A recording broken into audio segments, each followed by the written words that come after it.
Ở đây có bầu không khí rất sạch và thiên nhiên rất đẹp nên em có cảm giác thư thái vô cùng. Em rất vui và phấn khởi khi lần đầu tiên được đến Timberland. Đây là không gian lớn để được gặp các bạn trẻ từ nhiều quốc gia để học hỏi thêm văn hóa Việt Nam và thực hành kế hoạch tốt hơn. Em thì rất hạnh phúc, cực kỳ là hạnh phúc ấy.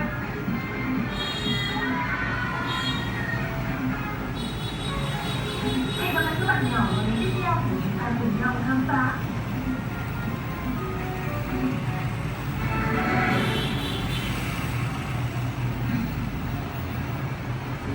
Vui mới nhất bắt đầu khi mà đảo Timberland xinh đẹp. Những cô bé cậu bé này đang treo lên năng lượng và đã sẵn sàng cho những hoạt động đầu tiên trong ngày hôm nay.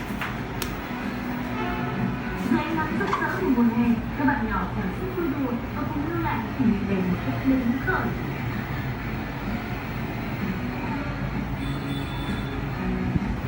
Biển xanh đã sáng và không khí rất là êm dịu và trong lành, và bọn em chạy mãi cũng không mệt á.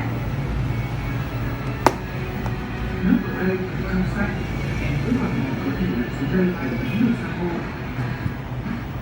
Mong ước của bạn nhỏ này hãy sớm phần nào từ hiện thực thì điều tính tiếp theo sẽ chào đón các bạn nhỏ chính là thầy cô.